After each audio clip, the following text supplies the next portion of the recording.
So there's a new documentary coming out, or that just came out, called Killer Water, by a indigenous journalist named Brandy Morin, and it's basically about the toxic waste buildup from tar sands in Alberta, Canada, and basically how the thirst for oil has just poisoned the water in Canada, especially for Indigenous people.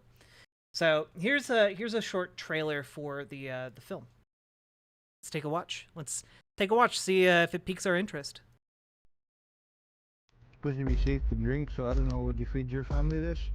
I know that that's not natural because I've been on the river my whole life. We can't allow our water to be tainted, and this is going to court. Official investigation into the Imperial Oil Curl facility. For 10 months, this leak went unreported despite the Alberta regulator and the oil sands operators being fully aware of what was going on. They were obviously hiding something. They were protecting big oil. They could be giants and walk over us and everything, but you take out their knees, they will fall, regardless of what fact. Industry's untouchable. It owns this province, controls everything. We see the beauty of our community, but that all comes with a cost. Chemicals in these tailings ponds are class 1 carcinogens for humans and animals. They don't look for a number of compounds, they don't look in the areas where they might find it. It's been an effective strategy. Seeing other people die from rare cancers, bile duct cancers, you can't tell me there's something not wrong here. We're watching our own grandchildren or our own kids pass away with diseases of cancer, and we can't do nothing. Cancer in children represents the canary in the mine. Those increased rates of cancer, mental health. I've never seen Alberta Health or the provincial government do anything for communities based on that report. For some reason, it has become my job to remind this government and its duties and its responsibilities. The innocent killer looks so beautiful, but yet it's a killer.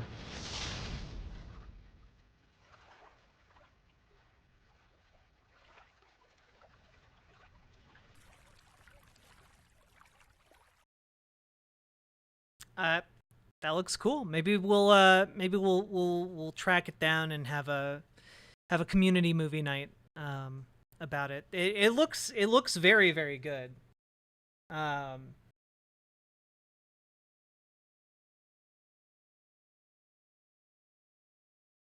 Supposed to be safe. Oh god, why is it playing again?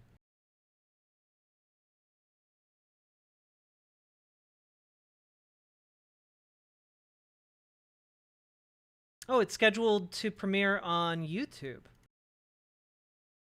It premiered 4 days ago.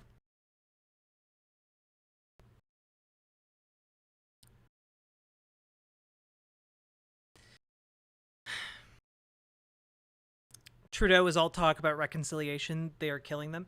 Yeah, I mean, like that. The ongoing process of fucking over Indigenous people in Canada and North America at large, like, is heartbreaking. Like it is one of the ongoing sins of America, of Canada, and it is. I mean, it's just unspeakable, and most of it is. A not insignificant amount of it, we'll say, is driven by capitalist greed. It's driven by, well, these companies that don't give a single shit about whether or not they poison entire towns, poison entire provinces or states. Like, it is. I mean, like, it's really difficult to convey, especially to conservatives sometimes, how evil and diabolical it is. Like, would any mainstream conservative in America Like, be okay with like an oil pipeline being run through their backyard? No. No.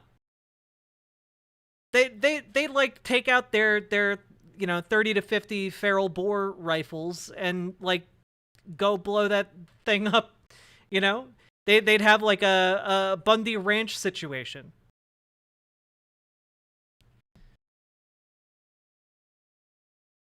Yeah, like Stadman, exactly. Like often when the damage that is done by these major companies comes to fruition, they pay like a pittance. They're like, "Oh yeah, our bad." And then they throw like 5 gold coins on the ground from their hoard of billions of gold coins, you know? Like that's how they do, you know?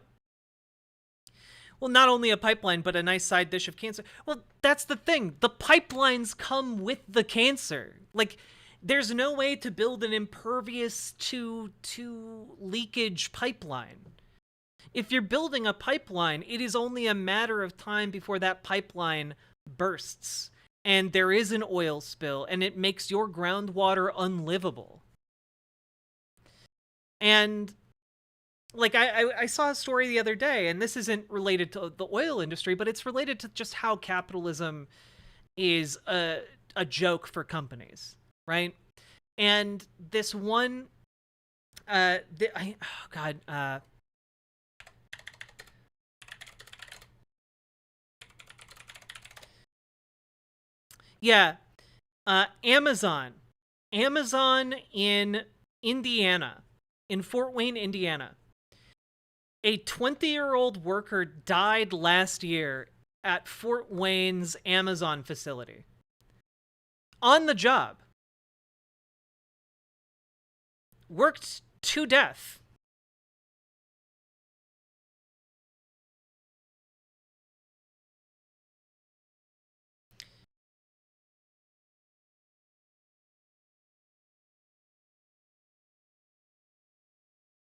Like, I just...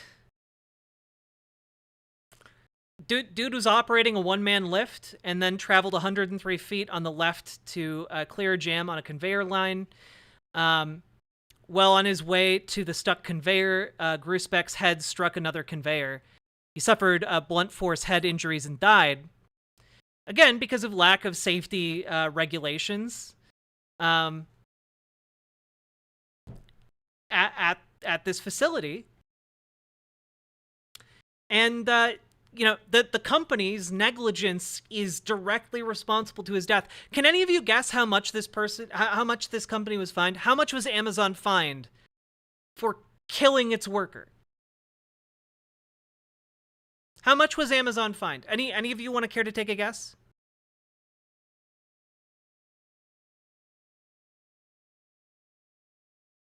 $75K? 2.1 million? Trans Girl Jade was the only one who didn't overshoot. $7,000. It was fined $7,000. Amazon killed someone, paid $7,000, and is now in the clear. And that's not even the worst part about it. That's not even the worst part about it. The company's appealing.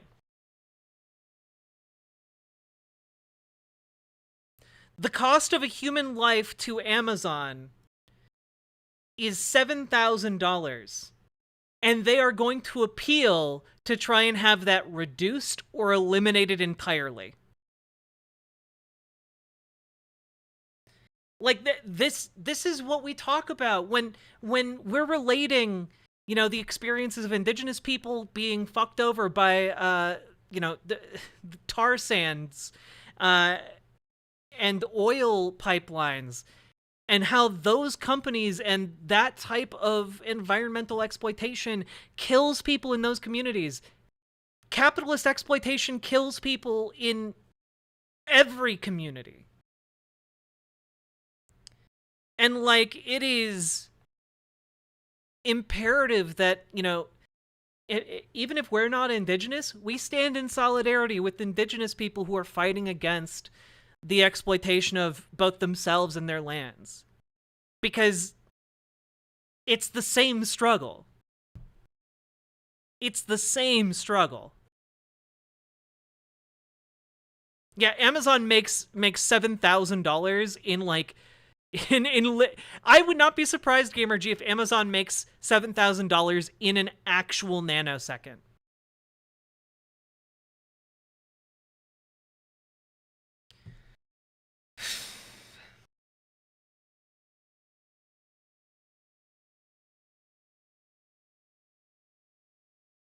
And by the way, the $7,000 fine by the court was listed as a serious violation. It was a serious violation, guys.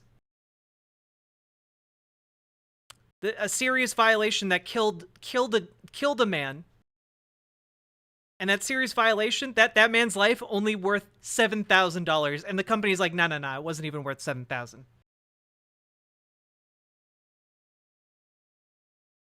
That's an old Indiana law that capped OSHA violations. Yeah, and that's just another way that, like, capitalism is fucking us all over. Companies lobbied to have it capped at $7,000, and, like, even then, companies that get slapped with that are like, no, I'm not gonna pay that. We're gonna litigate this for 10 more years.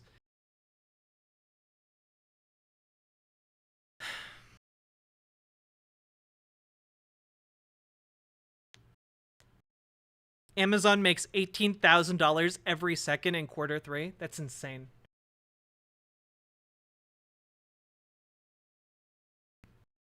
Made every second. Yeah, I mean, like, isn't the Steve Donziger case still going on? Yeah, so I found out about the movie Killer Water from a Steven Donziger tweet. Now, for those of you who don't know who Steve Donziger is, he's a lawyer who's been suing Chevron for years now. Can I let's take a quick gander here.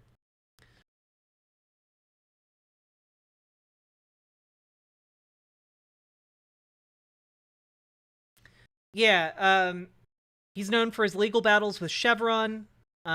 Particularly Aguinda versus Texaco, and other cases in which he represented over 30,000 farmers and indigenous people who suffered environmental damage and health problems caused by oil drilling in the Lago Agrio oil field in Ecuador. The Ecuadorian court awarded the plaintiffs $9.5 billion, or $11.5 billion in 2021 dollars, in damages, which led Chevron to withdraw its assets from Ecuador and launch legal action against Donziger in the U.S. By the way, this is one of the most insane legal things I am currently aware of. Basically, he helped sue them in Ecuador, and so they withdrew all of their assets from Ecuador and came back to the United States and sued him for suing them. Yeah, Chevron hasn't paid a single red cent to the Ecuadorian people.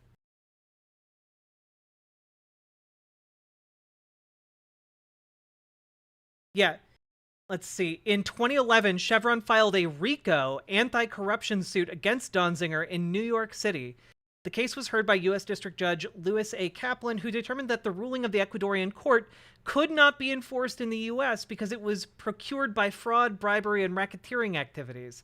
As a result of this case, Donziger was disbarred from practicing law in New York in 2018.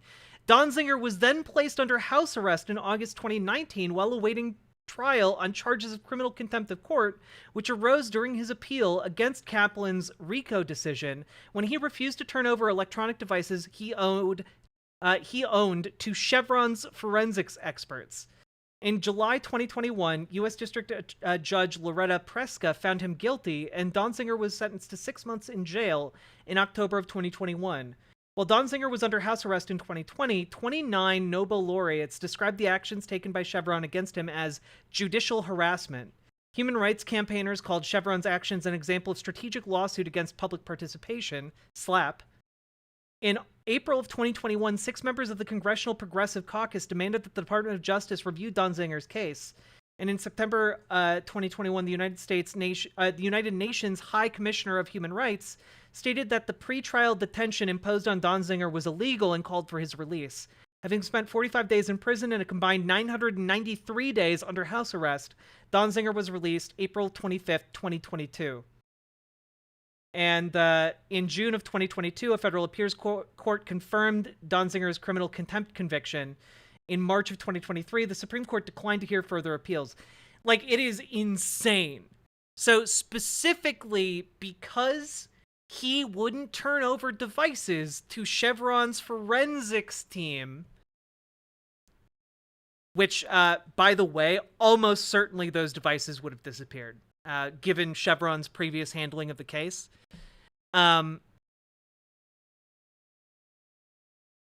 This isn't real. No, it's real. It's real. Like, Chevron brought a court case against him for corruption, alleging he had corrupted the legal process in Ecuador. And as a result of that case, the judge ruled that he had to turn over his electronics for, like, as part of, like, discovery for that RICO case. And when he refused to do so, he got slapped with contempt of court and then was placed under house arrest for years. He spent like, what, like 3 years under house arrest? Like, it's insane.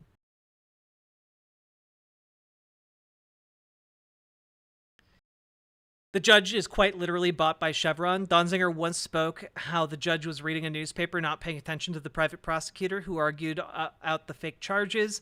Yes, you heard that right. The public prosecutor refused to try Donziger, so Chevron hired somebody. That's it. Yeah, it is a crazy court case. If you guys ever need, like, just an in-depth look at that, we could probably put together a segment about it, but just off the cuff, it is one of the it's another DuPont Teflon trial. Yeah, exactly, Snoogan. Like, these gigantic cases against these companies, like, if you're even like even if you're a powerful lawyer, like, these companies have the resources to bury you and, like, subvert the legal process and bend it to their will. It is insane. Turning over devices to a non-government entity is the most insane part of this. The rest of it is pretty much par for the course for corrupt legal system. Turning over devices to a private party is just crazy. I mean, even that, like, it's not just turning over the electronic devices, it's him then being placed under house arrest in like a civil case. Like, it's not the government putting him under house arrest because the government is bringing charges against him for corruption in another country. It's Chevron alleging his corruption, and then he gets 3 or 4 years in under house arrest. It's wild stuff. Wild stuff. I don't think private prosecutions should even be a thing. I don't think they should be a thing either, you know? It's yeah. We'll have to have him on at some point. Maybe if somebody can recommend a good book, it seems Erica and GamerG, you guys might have a good, like, reading recommendation about it, so I can do a deep dive. But I just, like, know of him by reputation. But yeah. Donziger also remarked in an interview he felt like he had to keep going on any YouTuber show would have him on because he had concerns about his own safety. Like, he was scared to death. Absolutely. Yeah, maybe I can like, I'm sure he's put out a book. Maybe I'll read that book and have him on the show. If I can get him, you know?